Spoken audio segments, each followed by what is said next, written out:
Los franceses crearon un vehículo blindado revolucionario con 8 ruedas, de las cuales 4 eran de acero y se escondían durante la conducción por asfalto. Sobrevivió a 2 nacimientos, tenía 2 conductores y una torreta revolucionaria. Y el episodio más famoso de su servicio no ocurrió en el campo de batalla. ¿Por qué? De eso hablaremos al final de esta increíble historia. Pero por ahora, averigüemos cómo los ingenieros franceses llegaron a idear semejante locura. La historia comienza en el año 1938, cuando Europa rodaba estrepitosamente hacia una nueva gran guerra. El mando militar francés se dio cuenta de una verdad desagradable. Su técnica blindada estaba irremediablemente obsoleta. Los vehículos ligeros de reconocimiento no podían perforar el blindaje del enemigo. Los tanques pesados eran demasiado lentos y entre ellos se abría un enorme agujero. Se necesitaba un soldado universal, capaz de reconocer rápidamente las posiciones del enemigo, entrar en combate con su técnica ligera y, al mismo tiempo, no quedarse atascado en el barro en algún lugar del norte de África. El Estado Mayor francés anunció un concurso para la creación de un potente automóvil blindado. Los requisitos sonaban simples: alta velocidad, buen blindaje, armamento serio y capacidad para conducir por cualquier terreno. Como de costumbre, el diablo estaba en los detalles. La compañía Panhard asumió el proyecto bajo la dirección del ingeniero Louis Delagarde, y lo que él inventó parecía tan extraño que muchos funcionarios militares pensaron al principio que era una broma. Delagarde propuso un esquema de 8×8. No 4 ruedas, no 6, sino las 8. Además, 4 ruedas de goma comunes se ubicaban delante y detrás, y entre ellas se encontraban otras 4 ruedas metálicas con garras de tracción. La lógica era la siguiente: en asfalto, el vehículo circula solo sobre las ruedas de goma, como un automóvil normal, desarrollando una velocidad de hasta 80 kilómetros por hora. Y cuando es necesario meterse en el barro o la arena, las ruedas metálicas bajan y convierten el vehículo blindado en un todoterreno, con una presión sobre el suelo de solo 0,7 kilogramos por centímetro cuadrado. Pero esta era solo la primera rareza. Delagarde hizo el cuerpo completamente simétrico por delante y por detrás. ¿Para qué? Y aquí comienza lo más interesante. Sentó a 2 conductores, espalda contra espalda. Uno controlaba el movimiento hacia adelante, el segundo hacia atrás. La máquina podía acelerar hasta 80 kilómetros por hora en cualquier dirección sin dar la vuelta. Si caían bajo fuego, en lugar de girar lentamente exponiendo el lateral al fuego, simplemente pisaban el acelerador y se llevaban el vehículo marcha atrás a la misma velocidad con la que habían llegado. El cuerpo resultó bajo y agazapado, de solo 1,80 m de altura. El blindaje frontal alcanzaba los 60 milímetros, lo que para los estándares del año 1939 era muy sólido para un vehículo de reconocimiento. La mayoría de los cañones antitanque de aquella época simplemente no habrían perforado tal protección desde la distancia. Pero luego, los franceses se superaron a sí mismos. En el techo del cuerpo colocaron una revolucionaria torreta oscilante. Fue la primera construcción de este tipo en el mundo. La torreta constaba de 2 mitades de cilindros, insertados uno dentro del otro. El cilindro inferior estaba inclinado, y sus bordes elevados sostenían los muñones de la mitad superior. Cuando la torreta giraba, ambas mitades rotaban simultáneamente, y cuando era necesario apuntar el arma verticalmente, la mitad superior simplemente se mecía con respecto a la inferior. sin mecanismos complejos, sin piezas superfluas, genialmente simple y simplemente genial. En esta diminuta torreta se sentaba el comandante, que era a la vez artillero y cargador en una sola persona. El armamento consistía en un cañón de 25 milímetros SA-35 y una ametralladora de calibre 7,5 milímetros. Para el año 1939, este era un equipamiento bastante digno, capaz de lidiar con la mayoría de los tanques ligeros del enemigo. El motor entregaba solo 85 caballos de fuerza, pero gracias a su bajo peso, alrededor de 9 toneladas, el vehículo aceleraba hasta los 80 kilómetros por hora. La autonomía era de 400 kilómetros, lo que permitía realizar incursiones profundas en la retaguardia del enemigo. Y aquí los franceses se enfrentaron a un problema que nadie había previsto. El prototipo se construyó en el otoño de 1939. Las pruebas pasaron brillantemente. La máquina mostró una excelente capacidad todoterreno y desarrolló la velocidad prometida. El blindaje aguantaba los impactos. Los militares estaban encantados. El 1 de mayo de 1940, incluso antes de completar todas las pruebas, el Ministerio de Defensa realizó un pedido de 600 máquinas bajo la designación AM-40P. Se planeaba terminar la producción para julio, y el primer centenar se esperaba ya en la segunda mitad del año 1941. Pero la historia dispuso lo contrario. El 10 de mayo de 1940 comenzó la invasión alemana de Francia.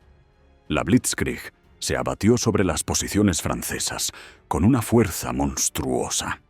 En 6 semanas, el ejército francés perdió alrededor de 1.749 tanques de 3.000. El país capituló el 22 de junio y todos los grandiosos planes de producción de la nueva técnica se derrumbaron de la noche a la mañana. En el momento de la capitulación, no se había fabricado ni una sola máquina de serie, solo un prototipo. Y entonces los franceses tomaron una decisión desesperada. Para que el desarrollo único no cayera en manos de los enemigos, el único ejemplar de la AM-40P fue enviado urgentemente al norte de África, a Marruecos. La máquina fue cargada en un barco y sacada de la Francia ocupada en el último momento. Y lo que sucedió después, nadie lo sabe. El prototipo llegó a Marruecos en el verano de 1940 y desapareció sin dejar rastro. Según una versión, lo escondieron en el desierto, enterrándolo en la arena para ocultarlo de los colaboracionistas del gobierno de Vichy. Según otra, la máquina fue desmantelada por piezas y distribuida en diferentes almacenes. Incluso hay una versión de que el prototipo finalmente fue encontrado y destruido. Se sabe con certeza una cosa: hasta nuestros días, esta máquina no se ha conservado, y su paradero exacto en el período de 1940 a 1945 sigue siendo un enigma. Las fábricas de Panhard, en la zona de París, fueron ocupadas por los alemanes tras el armisticio del 22 de junio de 1940. Todos los trabajos en el proyecto cesaron. La mayor parte de la documentación de diseño fue destruida para que no cayera en manos de los ocupantes. Parecía que la loca idea de Delagarde había muerto junto con la Tercera República. Los ingenieros de Panhard se vieron obligados a trabajar para la maquinaria de guerra alemana, produciendo camiones y repuestos. Nadie recordaba el revolucionario automóvil blindado de 8 ruedas. Europa ardía en el fuego de la guerra. Francia estaba ocupada, y en algún lugar en las arenas de Marruecos yacía el único prototipo de una máquina que podría haber cambiado el curso de las acciones bélicas. Mientras tanto, la guerra seguía su curso.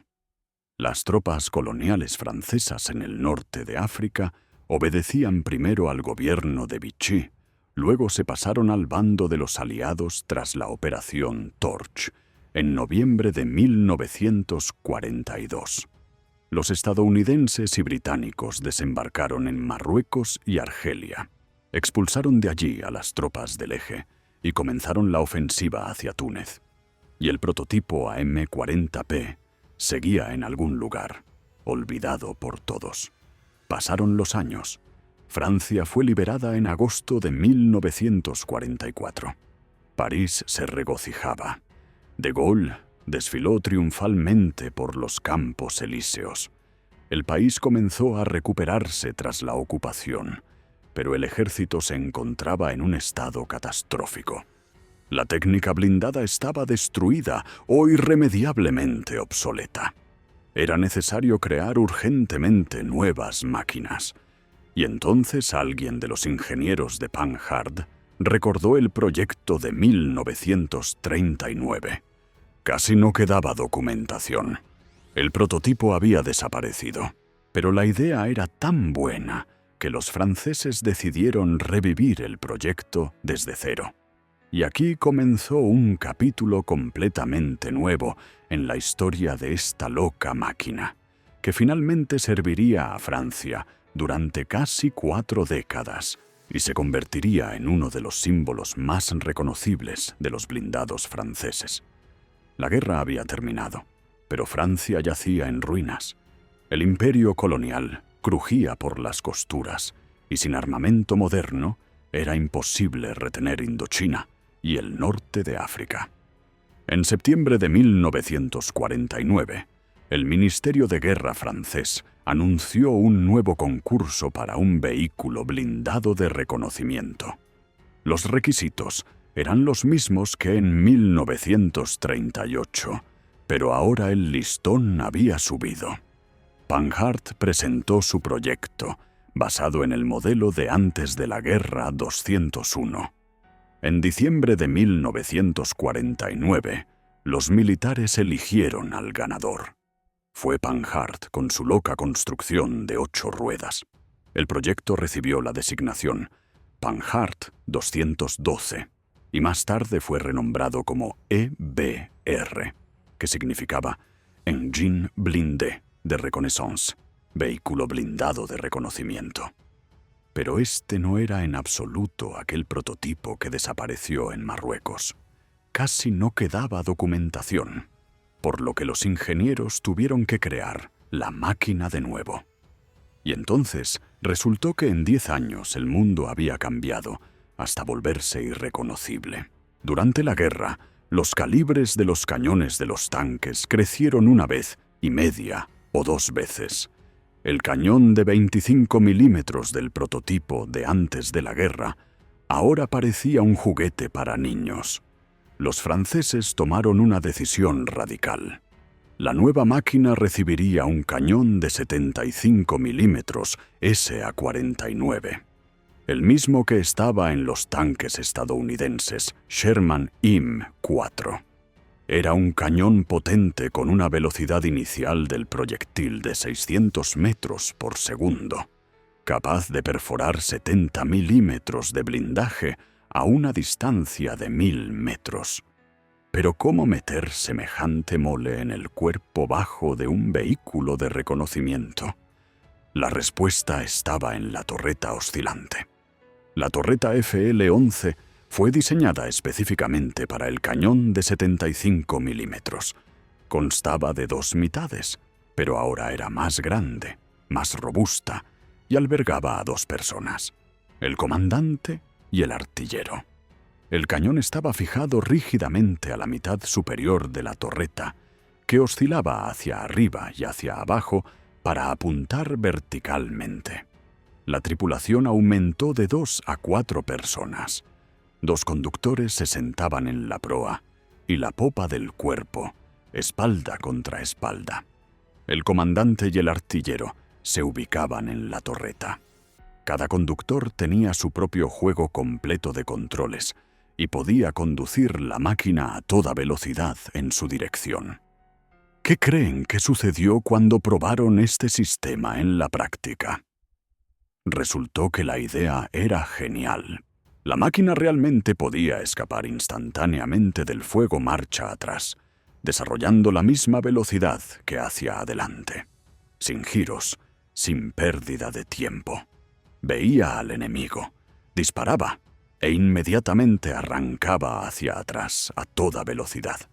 Para la tripulación, esto significaba un aumento drástico de las posibilidades de supervivencia. Hicieron el cuerpo bajo. La altura fue de solo 1,3 metros sin la torreta.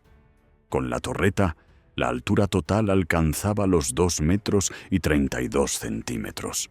La silueta baja hacía del EBR un blanco difícil, especialmente en terreno desértico. El blindaje frontal del cuerpo y la torreta era de 40 milímetros, los laterales de 20 milímetros. ¿Por qué los franceses sacrificaron el blindaje? Para mantener la alta velocidad y la capacidad de paso, hubo que aligerar la máquina. Mantuvieron el sistema de 8 ruedas, pero lo perfeccionaron. Las 4 ruedas exteriores recibieron neumáticos Michelin de diseño especial. Dentro de los neumáticos había tubos Bayle-Picard, llenos de nitrógeno a presión y divididos en múltiples celdas.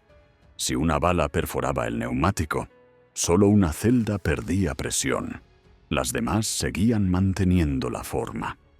La rueda no se desinflaba y la máquina podía seguir moviéndose. Las 4 ruedas centrales eran metálicas, con llantas de aluminio y garras de acero. En carretera, estas ruedas se levantaban mediante un sistema hidráulico y la máquina circulaba solo sobre las 4 de goma, desarrollando una velocidad de hasta 100 kilómetros por hora. En todoterreno, las ruedas metálicas bajaban. La presión sobre el suelo caía a 0,7 kilogramos por centímetro cuadrado. Y ahora lo más interesante sobre el motor. Los ingenieros de Panhard crearon un motor único especialmente para el EBR. Era un motor Boxer de 12 cilindros refrigerado por aire, con una potencia de 200 caballos de fuerza. Todo el secreto residía en su grosor, solo 22 centímetros. El motor era plano como un panqueque, pero entregaba 200 caballos de fuerza. Este motor lo colocaron bajo el suelo del compartimento de combate, justo debajo de la torreta. Por un lado, fue una jugada genial. El motor no ocupaba espacio en el cuerpo. Por otro lado, los franceses se crearon un dolor de cabeza para la década siguiente. Adivinen qué había que hacer para una reparación seria del motor. Correcto, quitar la torreta completamente con todo el armamento, instrumentos y municiones. Esto convertía cualquier reparación mayor en una epopeya de varios días.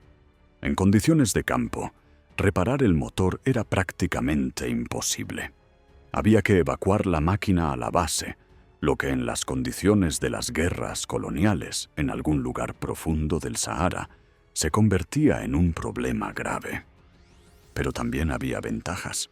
El motor funcionaba con gasolina de bajo octanaje, lo que es críticamente importante para un ejército que lucha a 1000 kilómetros de casa. 2 carburadores Zenith aseguraban un funcionamiento fiable en cualquier condición climática, desde el calor de 50 grados del Sahara hasta el frío del invierno europeo. La autonomía alcanzaba los 650 kilómetros. La transmisión recibió un reductor reversible, permitiendo transmitir toda la potencia del motor a cualquier par de ruedas motrices, independientemente de la dirección del movimiento. Las 8 ruedas eran motrices constantemente. La máquina superaba una trinchera de 2 metros de ancho, un vado de 1,30 metros de profundidad y un obstáculo vertical de 40 centímetros de altura. El primer prototipo, Panhard 212, se probó en 1950. Los militares quedaron satisfechos. El 14 de julio de 1950, durante el desfile en los Campos Elíseos, se mostró por primera vez al público el nuevo automóvil blindado. Fue el segundo nacimiento de la máquina 10 años después de que su antepasado desapareciera en las arenas de Marruecos. En 1951 comenzó la producción en serie. El modelo recibió la designación EBR-75, modelo del año 1951. Desde 1951 hasta 1954 se construyeron 836 máquinas. Entraron en servicio en las divisiones mecanizadas ligeras y unidades de reconocimiento del ejército francés. Pero los franceses no se detuvieron ahí. Ya durante el proceso de producción, quedó claro que el cañón de 75 milímetros, SA-49 con carga manual, no era suficiente. Los militares querían más fuego y mayor cadencia, y lo obtuvieron en la siguiente modificación, que sería aún más loca que la primera. En 1953, los militares franceses recibieron un nuevo juguete, el tanque ligero AMX-13 con la revolucionaria torreta FL-10. Esta torreta tenía un cargador automático, consistente en 2 tambores, con 6 proyectiles en cada uno, y permitía disparar a una velocidad frenética. Los militares miraron el AMX-13, luego el EBR, y preguntaron: ¿por qué no podemos poner esta torreta en el automóvil blindado? Los ingenieros de Panhard respondieron que técnicamente era posible. La torreta FL-10 y la torreta FL-11 del EBR tenían el mismo diámetro de anillo de 2 metros y 10 centímetros. El problema residía en el peso. La torreta FL-10 pesaba significativamente más. Fue necesario reforzar la suspensión. De lo contrario, la máquina simplemente se desmoronaría en el primer bache. Los trabajos comenzaron en 1954. Reforzaron el chasis, reemplazaron las barras de torsión por unas más potentes. El peso de la máquina aumentó de 13 a 15,5 toneladas. La nueva modificación recibió la designación EBR-75, modelo 1954. Y ahora averigüemos cómo funcionaba realmente esta loca torreta oscilante con cargador automático. La torreta constaba de 2 partes, superior e inferior, conectadas por muñones. La parte inferior se fijaba al cuerpo y giraba a 360 grados. La parte superior oscilaba hacia arriba y hacia abajo, proporcionando la puntería vertical del arma. El truco consistía en que el cañón estaba fijado rígidamente a la parte superior de la torreta. Cuando era necesario levantar el cañón, se levantaba toda la mitad superior de la torreta junto con el arma. Esto permitió instalar un cargador automático que funcionaba solo en una posición estrictamente definida de la recámara. En la parte trasera de la torreta, en un enorme nicho, se ubicaban 2 cargadores de tambor con 6 disparos en cada uno. Los tambores se situaban a la izquierda y a la derecha del eje del arma. ¿Adivinen cuánto tiempo tomaba la recarga entre disparos? Solo 5 segundos. El mecanismo de empuje extraía automáticamente el proyectil del tambor y lo introducía en la recámara. El cerrojo se cerraba y el cañón estaba listo para el disparo. Las vainas disparadas eran expulsadas automáticamente al exterior a través de una escotilla especial. La tripulación no tenía que hacer nada, solo apuntar y disparar. 12 proyectiles en los tambores permitían mantener un fuego continuo durante más de 1 minuto. Para un vehículo de reconocimiento, esto era más que suficiente.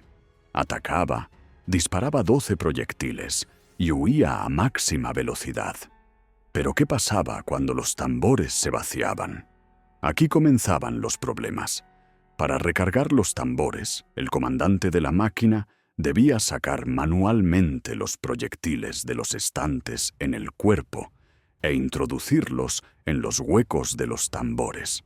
Cargar 12 proyectiles en la estrecha torreta oscilante tomaba un mínimo de 5 minutos, pero generalmente mucho más. Es por eso que la táctica francesa prescribía usar el EBR para ataques sorpresa, y no para combates prolongados. El cañón SA-50 era significativamente más potente que su predecesor. La longitud del cañón era de 57 calibres frente a los 34, del SA-49. La velocidad inicial del proyectil aumentó de 600 a 1000 metros por segundo. La penetración del blindaje se duplicó casi. A una distancia de 1000 metros, el proyectil perforaba 100 milímetros de blindaje, lo que permitía destruir tanques medios como el soviético T-54. El freno de boca reducía el retroceso, permitiendo que el chasis ligero soportara el disparo de un arma potente. La velocidad de giro horizontal alcanzaba los 30 grados por segundo. La munición total era de 36 disparos, 12 en los tambores del cargador automático y 24 en los estantes del cuerpo. Y aquí comienza lo más interesante sobre las ruedas de acero.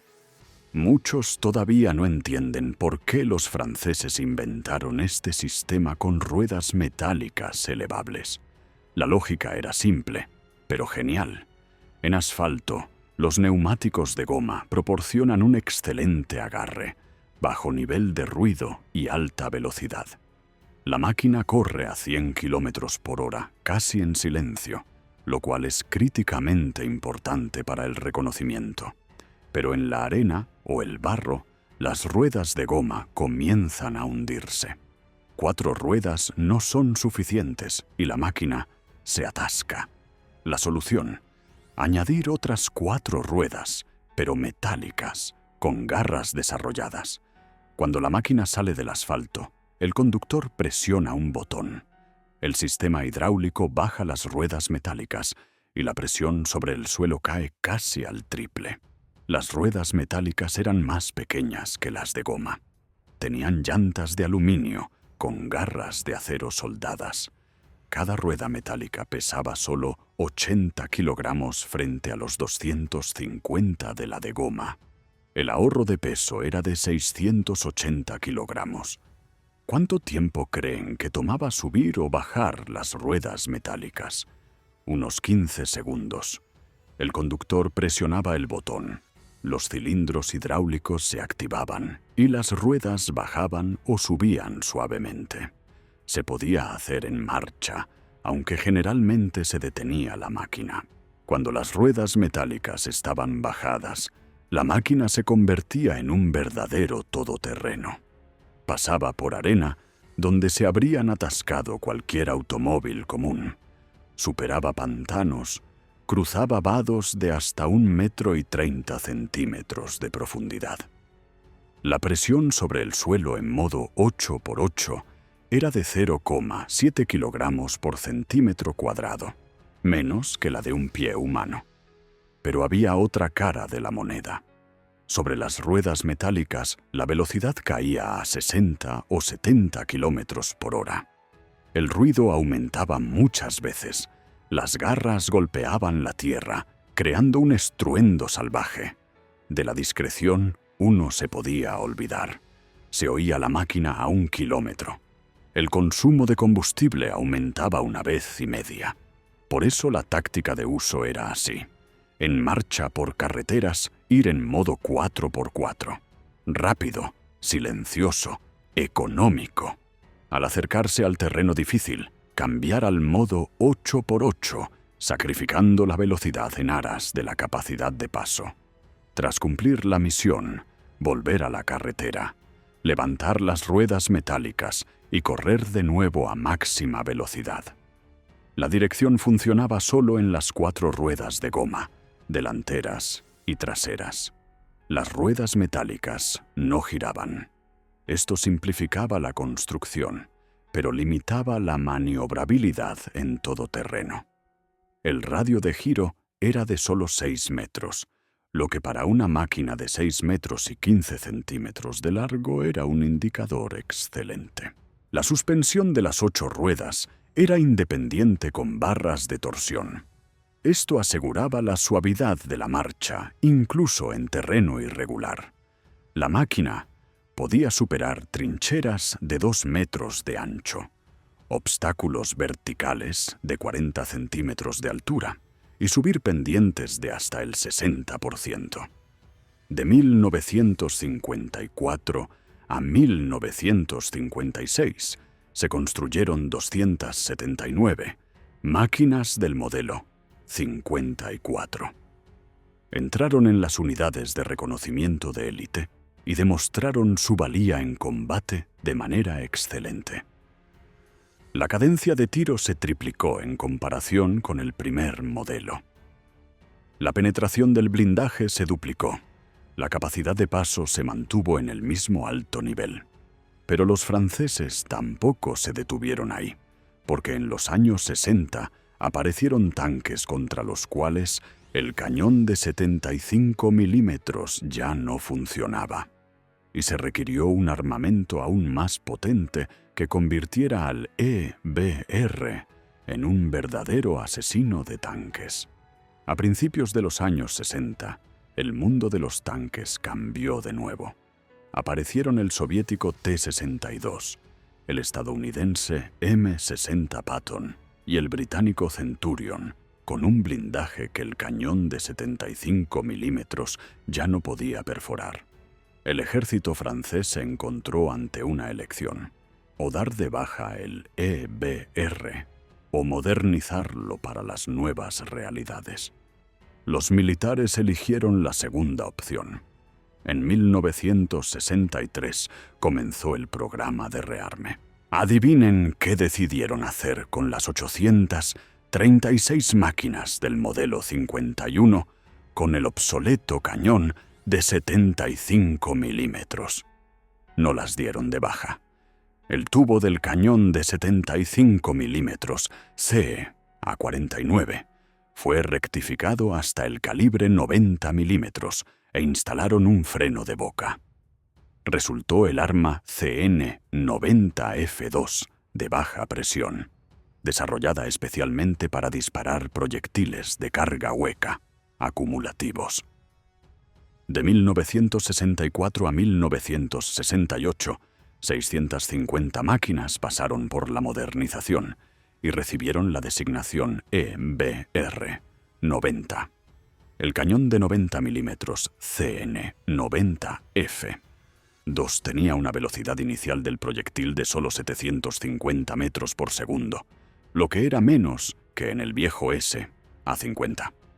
Pero el truco consistía en el uso de munición de carga hueca, que perforaba el blindaje no por energía cinética, sino por una explosión dirigida. El proyectil de carga hueca perforaba 320 milímetros de blindaje a cualquier distancia, lo que permitía destruir prácticamente cualquier tanque de aquella época, incluidos los soviéticos T-54 y T-55. Las máquinas restantes, con los obsoletos cañones de 75 milímetros, fueron dadas de baja de las unidades de combate. Una parte se convirtió en vehículos de puesto de mando, quitando los cañones e instalando estaciones de radio y mesas para mapas. Los tanquistas franceses los apodaron saltamontes por su capacidad para saltar rápidamente por el campo de batalla, transmitiendo órdenes. ¿Y dónde combatieron estas máquinas en realidad? El principal campo de batalla para el EBR fue Argelia. De 1954 a 1962, allí hubo una guerra de independencia. El ejército francés utilizó el EBR para patrullar carreteras, proteger convoyes e incursiones en bases rebeldes. La velocidad y el potente armamento hacían de la máquina ideal para tales tareas. La Legión extranjera utilizó activamente el EBR en Argelia y el Sahara. El primer regimiento de caballería de la Legión recibió estas máquinas entre los primeros. Los legionarios llevaban boinas de color caqui claro y estaban orgullosos de sus monstruos de 8 ruedas. Las máquinas demostraron su valor en el desierto, donde su capacidad de paso y autonomía eran críticamente importantes. En los combates se descubrió que el sistema de conducción bidireccional funcionaba brillantemente. Las tripulaciones aprendieron a usar la táctica de ataque, disparo, retirada, marcha atrás. La máquina saltaba del refugio, disparaba 12 proyectiles del cargador automático e instantáneamente se iba marcha atrás a toda velocidad, sin dar la vuelta. Para el enemigo esto parecía un relámpago. Era imposible predecir de dónde aparecería y dónde desaparecería la máquina. Las ruedas metálicas en el desierto se mostraron excelentes. La arena del Sahara podía detener cualquier automóvil común, pero el EBR sobre 8 ruedas pasaba por todas partes. Es verdad que el ruido era infernal. Los legionarios bromeaban diciendo que el enemigo oye al EBR antes de verlo. En cambio, atascarse era prácticamente imposible. Pero también hubo problemas. El motor bajo la torreta seguía siendo un dolor de cabeza para los mecánicos. En condiciones de desierto, donde la arena se metía en todas partes, cualquier avería grave significaba la evacuación de la máquina a la base. Quitar la torreta en condiciones de campo era irreal. Las tripulaciones trataban de realizar un mantenimiento lo más minucioso posible para evitar reparaciones mayores en combate. El calor del Sahara, de hasta 50 grados, ponía a prueba la resistencia de la técnica. La refrigeración por aire del motor aguantaba, pero la tripulación dentro se cocía. La torreta se convertía en un horno, especialmente después de disparar, cuando del cañón emanaba calor adicional.